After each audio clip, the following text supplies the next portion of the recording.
You said never let me go. You said never let me go. You said never let me go. You said never let me go. You said never let me go. You said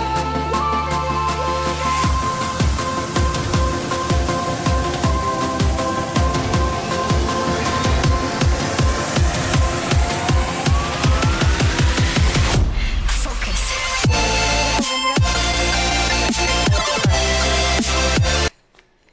কালকে তো দেখলেই picnic যাওয়া হলো। তো আজকে সকাল থেকে সেজন্য অনেক কাজ বাজ ছিল, সব বাসন টাসন ধোয়া, কাপড় চোপড় ধোয়া, সব কিছু ধুয়ে স্নান করে ঘরদর মুছে স্নান করে এখন যাবো রান্নাঘরে। তো আজকের ব্লগটা আমার এখান থেকে শুরু হচ্ছে, আর সবাইকে স্বাগত জানিয়ে ব্লগটা স্টার্ট করছি। তো চলো সারাদিন দেখতে থাকো আমি কী করি না করি। তো রান্না করতে এসে ঘরে এসে দেখি কোনো সবজিই নেই। তো আর কি করব, বাধ্য হয়ে গেলাম বাজারে। বাজার থেকে এই 4খানা ডিম আর একটু সর্ষে নিয়ে আসলাম। তো আজকে এই ডিম আর সর্ষে দিয়ে একটা অভিনব রেসিপি বানাবো। তো অনেকদিন থেকেই মাথায় ঘুরছিল কিছু নতুন রেসিপি বানাই। তো আজকে ফাইনালি সেই দিনটা চলেই আসলো। আর এই দেখো, আমি একটা পাত্র বসিয়ে তার মধ্যে জল আর লবণ দিয়ে দিলাম। আর লবণটা কেন দেওয়া বলো তো? লবণটা দিলে পরে জলটা একে তো তাড়াতাড়ি উতলে যাবে, আর দুইয়ে হচ্ছে ডিমগুলো না ফেটে যাবে না। তো এটা তোমরাও ট্রাই করতে পারো। তো রান্না করতে করতে এইসব কিছু কিছু জিনিস শিখে নিয়েছি। তো এই দেখো, ডিমগুলো আমার সেদ্ধ হয়ে গেছে। এগুলোকে এখন ছুলে নেই। রোজ ওই একঘেয়ে সবজি খেয়ে খেয়ে না মুখে যেন চড়া পড়ে যায়। তো মাঝে মধ্যে ওই একটু স্বাদ বদল করতে হয়, এই আর কি, আর কিছু না। তো এই দেখো, আমাদের বাগানের গাছ থেকে, কলা গাছ থেকে আর কি কলা পাতাগুলো কচি নরম দেখে একটু তুলে নিয়ে এসেছিলাম। তো কলা পাতাগুলোও লাগবে আজকে আমার রান্নায়। তো নিচে কলা পাতাটা দিয়ে নিলে কি ফ্লেভারটা খুব সুন্দর আসে। তো অনেকবার আমি করেছি কলা পাতা, এরকম নানা রকম রেসিপি দেখেছি, কলা পাতা রেসিপিগুলো দারুণ হয় খেতে। তো এই যে আমি এখানে সাদা সর্ষে নিয়ে নিচ্ছি, তারপর নিয়ে নেবো কটা কাঁচা লঙ্কা, আর নিয়ে নেবো হচ্ছে আদা। তো এটা আমি পাটায় বেটে নিয়ে আসবো, বুঝেছো?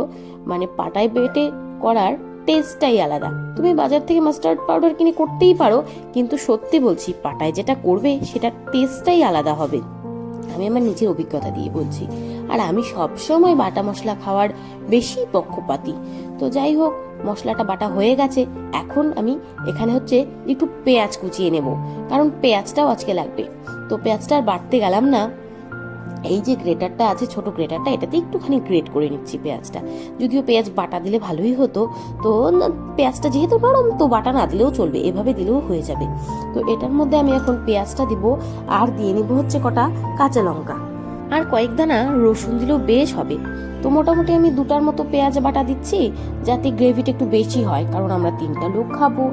আর একটু রাতের জন্য যদি থাকে বেশ ভালোই হবে। ওই গ্রেভিটা বেশি করার জন্য পেঁয়াজটাকে বেশি দেওয়া। আর এটা তো গ্রেভিটা দিয়েই খাওয়া হবে, ঝোল ঝোল কিছু থাকবে না। তো আর তার মধ্যে আমি এখন এটার মধ্যে দিয়ে নেবো কয়েকটা রসুন, বুঝেছো?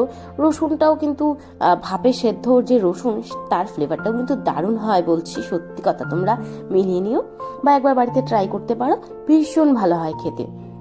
আর যেটা বললাম কাঁচা লঙ্কাটা আমি গোটা দিয়ে দেবো, কারণ গোটা কাঁচা লঙ্কা রান্নার মধ্যে যে ভাপে যেটা হবে, মানে লাস্ট মানে শেষে যেই কাঁচা লঙ্কার ফ্লেভারটা, ওটাও দারুণ আসে। মাংসেও মাঝে মধ্যে বা কোনো চচ্চড়িতে মাঝে মধ্যে শেষের দিকে কাঁচা লঙ্কাটা দিয়ে দেবে, দেখবে ওর ফ্লেভারটা কেমন আসে। তো রান্নাবান্নাগুলো একটু আলাদা রকম করার চেষ্টা করি, জানি না কেমন হয়। তোমরা কমেন্ট করে লিখে জানাবে কেমন হয় আমার ব্লগগুলো। আর যারা আমাকে এতদিন থেকে দেখছো, সাপোর্ট করছো, তাদের তো অসংখ্য অসংখ্য ধন্যবাদ। আর যারা আজকে আমার নতুন ব্লগ দেখছো, যদি ভালো লাগে প্লিজ সাবস্ক্রাইব করে দেবে, আর ভিডিওটাতে একটা লাইক করে দেবে, আর সাবস্ক্রাইব করে পাশে থাকবে। তো তোমাদের সহযোগিতাই আমার এই পথ চলা। তোমরা যদি সহযোগিতা না করো, তাহলে আমার এই পথ চলা আর হবে না। তো এটাই তোমাদের কাছে আমার চাওয়া। প্লিজ একটু সহযোগিতা করো, যাতে আমি আরও এগিয়ে যেতে পারি। তোমাদের ভালোবাসাই আমি এগিয়ে যাব, কারণ তোমরা যদি ভালোবাসা না দাও, তাহলে আমার ইচ্ছাই করবে না রোজ রোজ ব্লগ দিতে বা আর কি ভিডিও বানানোর জন্য। তো সেটা তোমাদের কাছে এটাই প্রার্থনা ছিল আমার। আর এই দেখো, মশলাগুলো কেমন বাটা হয়ে গেছে। আর সর্ষেটা তো বেটিয়ে এনেছি, সর্ষে আর কাঁচা লঙ্কা আর আদা তো বেটিয়ে এনেছি। এবার এটাকে রেডি করার পালা। ও হ্যাঁ, আরেকটা কথা, এটাতে দেবো আজকে আমি ধনে পাতাটা কুচিয়ে উপর দিয়ে দিয়ে দেবো। তো চলো রেডি করে নিই।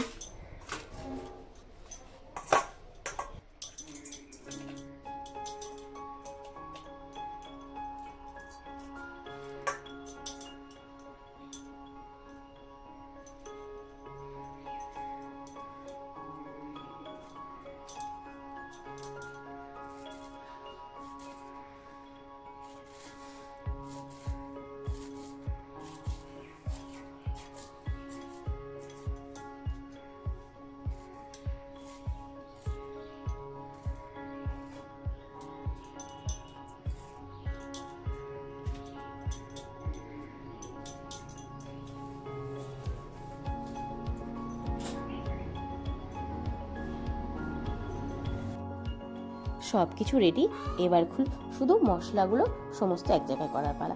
প্রথমে দেখো আমি একটা টিফিন বাটি নিয়ে নিয়েছি, টিফিন বাটির মধ্যে সর্ষের তেল দিয়ে তারপর আমি এই যে কলা পাতাগুলো তার ভিতরে দিয়ে দিচ্ছি। যদিও সেভ করে কাটা নেই, তো যাই হোক অ্যাডজাস্ট হয়ে যাবে, কোনো ব্যাপার না। আর তার উপরে আবার খানিকটা সর্ষের তেল দিয়ে এবার এটার মধ্যে একটু মেখে নিচ্ছি কলা পাতাগুলোর মধ্যে, যাতে সমস্ত কলা পাতাটা একটু ড্রাইটা কম হয়, মানে ঠিক থাকে, মানে ময়েশ্চারাইজ থাকে। তো তারপরে এখন হচ্ছে, তো আমি এই যে পেস্টটা বানানো ছিল সেই পেস্টটার মধ্যে এখন খানিকটা লবণ দিয়ে নিচ্ছি, মানে পরিমাণ মতোই দিয়ে নিচ্ছি, একবারে এটাতেই লবণ যাবে আর যাবে না। তো এই যে আমি সমস্ত মশলাগুলো এরপরে ঢেলে দিলাম, তারপরে একে একে সব কিছু যা আছে সব কিছু দিয়ে দেবো। তো এই দেখো তার মধ্যে যে পেঁয়াজ আর রসুন বাটাটা রেডি করেছিলাম সেটাও দিয়ে নিচ্ছি। এটা একটু মিহি করে বাটলে হতো, কিন্তু তাও হবে, খারাপ হবে না। তারপরে দেখো ডিমগুলো দিয়ে নিয়েছি আর দিয়ে দিচ্ছি খানিকটা কাঁচা তেলটা একটু বেশি পরিমাণে দিলে বেশ ভালো লাগবে খেতে আর কি। তারপরে দেখো দিয়ে দিলাম ধনিয়া পাতা, বেশ খানিকটা ধনিয়া পাতা দিয়ে এখন এটার উপরে দিয়ে দেবো কয়েকটা কাঁচা লঙ্কা, জাস্ট কয়েকটা কাঁচা লঙ্কা দিয়ে এটার এখন আমি ঢাকনাটা বন্ধ করে দেবো। তারপরে এটা আমি উনুনে দিতে যাব, মানে উনুনে ভাপে সেদ্ধ করতে দিতে যাব। তো আমি উনুনে দিচ্ছি এই কারণেই, কারণ উনুনের ফ্লেভারটা একটু আলাদা আসবে। কাঠের জালের রান্নার ফ্লেভারটা অলওয়েজ একটু আলাদাই আসে। তো আমি যেটা একটু আলাদা রকম ভিন্ন রকম স্বাদের আজকে বানাচ্ছি, তো সেজন্যই আর কি উনুনের মধ্যে এটা আমি করতে যাচ্ছি। তো চলো টিফিন বাটির ঢাকনা আটকানি হয়ে গেল, এটা এখন উনুনে দিতে চাই।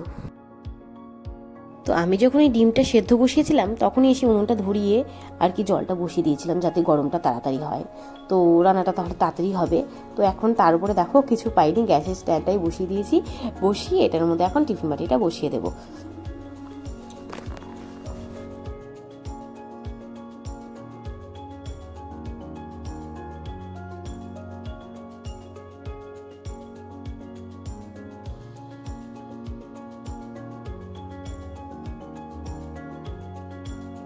তো ফাইনালি অনেক চেষ্টার পরে আর কি এটাকে এখন আমি ঠিকঠাক একটা সেট আপ করতে পারলাম, যেহেতু প্রথম দিন সেরকম জিনিসগুলো আমার কাছে ছিল না সেট আপের।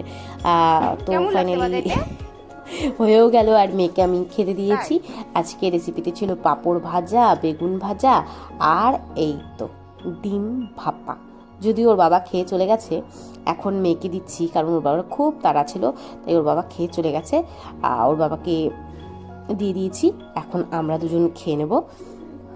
তো চলো দেখি ফাইনাল লুকটা কেমন এসছে, তোমাদেরকে একটু শেয়ার করা যাক। প্রচণ্ড গরম, তো কাগজ দিয়ে আর কি খুলে নিলাম। তো চলো ফাইনাল লুকটা একটু দেখে নাও কেমন হয়েছে। ওয়াও, এই হচ্ছে ফাইনাল লুক। একটু ঝোলটা বেশি হয়ে গেছে, কিন্তু খেতে কিন্তু দারুণ হয়েছিল। তো মেয়ে বলছে, মেয়ে অত বেশি ঝোল মশলা খায় না, সেও খাচ্ছিল।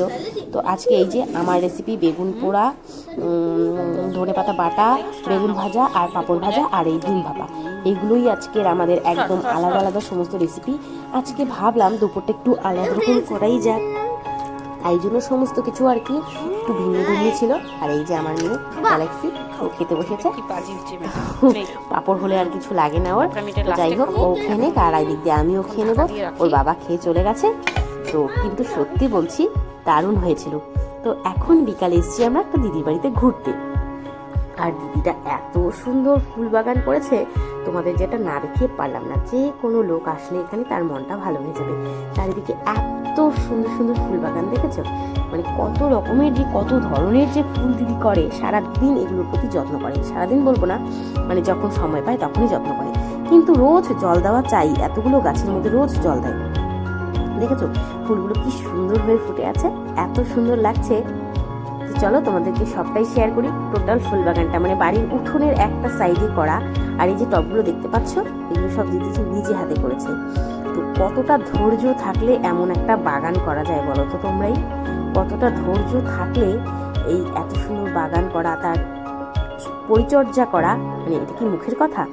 দিদি যখনই সময় পায় তখনই এগুলাতে চলে আসে। এই দেখো কি সুন্দর ফুল, আমি ঠিকঠাক সবকটার নামও জানি না, কিন্তু এখানে 3-4 রকমের গোলাপ আছে জানো।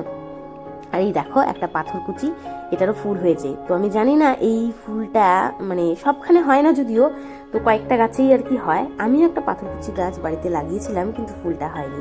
তো এখানে এই ফুলটা দেখে ভীষণ ভালো লাগছে, এত সুন্দর সুন্দর লাল লাল ফুল হয়েছে, তো ভীষণ ভালো লাগছে। চলো তোমাদের বাগানটা সব টোটালটা ঘুরিয়ে দেখাই। তো আমি এখানে আসলেই বাগানের ফুলগুলো দেখতে থাকি, অনেকটা সময় ভরা দেখতে থাকি, মনটা এত ভালো হয়ে যায় কি বলবো তোমাদের। তো আজকে তোমাদের সাথে সেটা শেয়ার করলাম। তোমাদের কেমন লাগে অবশ্যই কমেন্ট করে জানাবে। আর এই দেখো এখানে একটা আম গাছ গেছে, তো এটা হচ্ছে ওই যে কি বলে কলম।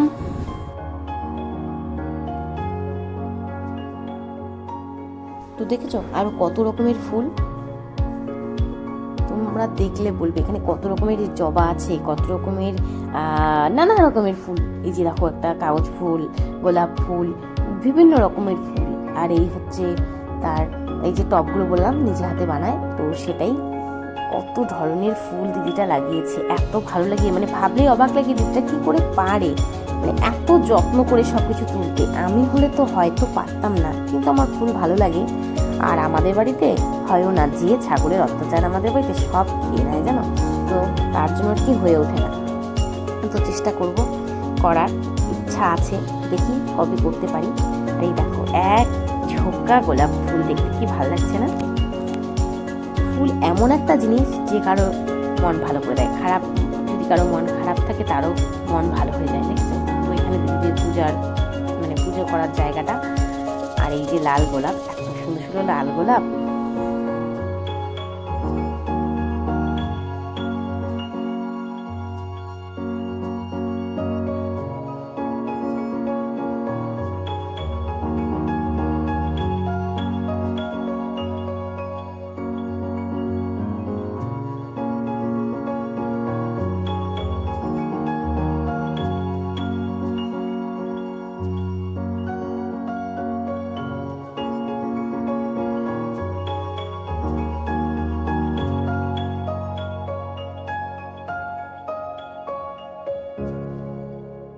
তো ঘুরে বেরিয়ে বাড়ি তো আসলাম, এখন মেয়ের বায়না সন্ধ্যাবেলা কিছু খাবে।